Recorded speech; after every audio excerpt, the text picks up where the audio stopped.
Hey everybody, we're live. This is Holy Joe Rock and Roll. This is just some of the massive construction on Highway E372 East, Highway E372 between Warsaw and Lublin. This is the original road here. It's just a two-lane highway, one lane in each direction. Sometimes you have two lanes, but this is the massive infrastructure that's coming in. Probably going to be a four-lane highway, kind of like an autostrada. That's the plan. I remember like 10 years ago, my friends from Lublin were saying, hey, move to Lublin. You could work in Warsaw because they're going to build this highway. And I said, when? They said, like in a couple of years. And here it is 10 years later. They're just in the middle of it. You can see parts where they started working. There's parts where you can see the foundations have been placed, the concrete foundations have been placed for what will probably be clover leaves or lane changing stuff, where you could switch from left to right, or I don't know, north to east to west. Massive construction going on. Finally, oh, here's some more. We get at the top of this hill, you should be able to see how they're clearing the road. I know that there was some issues with getting eminent domain, getting clearance. You know, this is all farmland here. I'm sure some people were holding out against selling, maybe for a better price, or maybe they just really didn't want to sell.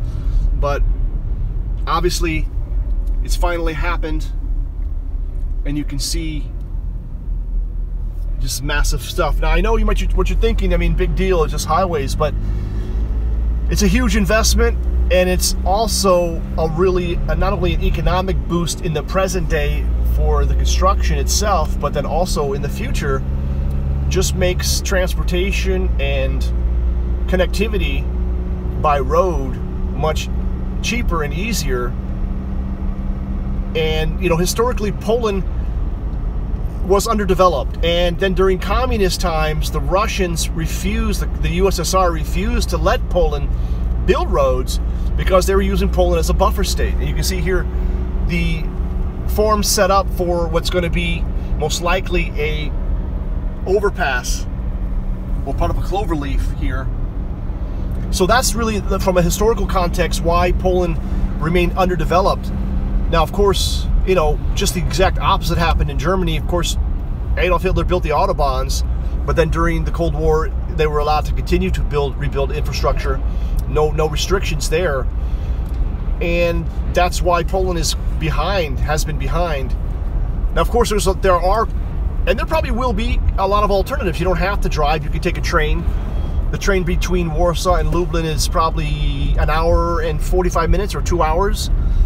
Maybe even less nowadays with some express trains. So, I mean, technically it is possible to commute from Lublin to Warsaw to work if you wanted to. But Lublin is where we're headed. And it is an up-and-coming city. They just built the international airport there.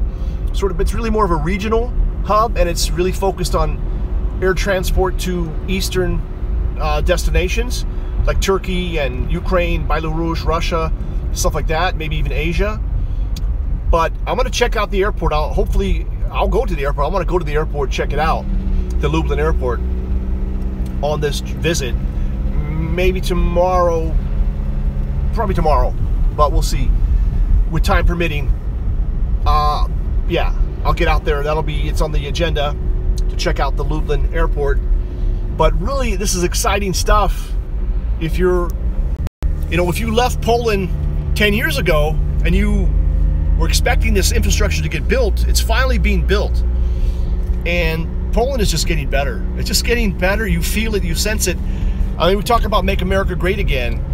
And today at the rally, the President Trump spoke, and I saw a flag. Somebody put up a flag, "Let's make Poland great again."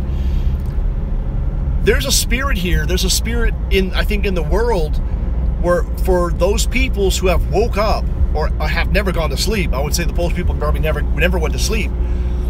They have been fighting for their survival, and they know how valuable that is.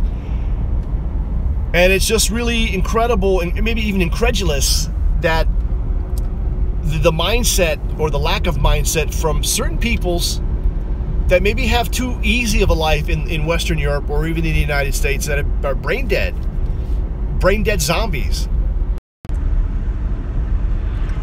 Sorry about that. I don't know if this is a new stream or if a continuation. Somebody tried to call me. I had to cancel that. But I think a lot of countries are now waking up, and I think this nationalistic, patriotic movement worldwide. Stop calling me! I don't know if there's any way for me to turn off the call. People,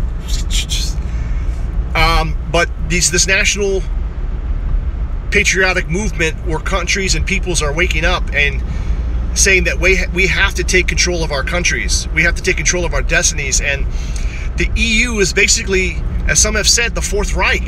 Just out of nowhere, it's become this Fourth Reich. And it's, you know, obviously led by Germany. And it's out of control. It's out of control when you have hundreds of unelected bureaucrats making laws that affect everybody. And it shouldn't be like that. It never was supposed to be like that. So this is really a good thing. I think, you know, if you're in these countries, you feel that the tide has turned. And even in the United States, I don't know if you Americans have woken up, but you can feel it ever since the fake news has collapsed. Their whole narrative about the Russians, this whole Russian narrative has collapsed finally with Project Veritas proving that they knew this is fake news. They knew this was a lie. This was just for ratings. And they continued to feed the people with this fake news. Reich. Oh, Raj in Polish is Reich. Reich. So here's some more construction going on. Just amazing. They cleared this land and going to be building, you know, really great infrastructure. This road always was pretty okay. I mean, look, it's just 2-lane highway. This is the road that when I made my comment where jackasses would try to pass you. And we saw that today, and I didn't have a chance. I was actually, as it happened, I thought we should go live, but a jackass was trying to pass us, and it was just like, look, where are you gonna go? It's a, you know, a narrow road. There's oncoming traffic. Just take it easy. It's 70 or it's 90 kilometers per hour. I mean, we're gonna get there. We're gonna get there. Just be patient. Take your time. And this jackass, I think he was in an Audi, as typical it is. It's always usually an Audi or a BMW. I forget what he was in, but yeah, he just out of nowhere zigzagging in and out of traffic. It was so stupid. Then he got stuck behind a truck. He had to wait, and it was like, dude, just wait, man, just wait. There's plenty of times when you can pass legally and carefully and easily. But anyhow, I digress. Back to what's happening.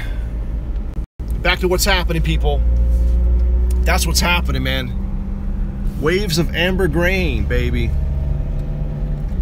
This is the Polish countryside. Just a glimpse. Just a glimpse. You see this kind of countryside everywhere. Beautiful countryside. Especially if you take the train. If you take the train from Warsaw, between Warsaw and Krakow, which a lot of people do, you'll see this beautiful countryside as well. Winter, spring, summer, or fall. It's really beautiful countryside. And, you know, Trump's speech was really incredible today. It's really inspiring.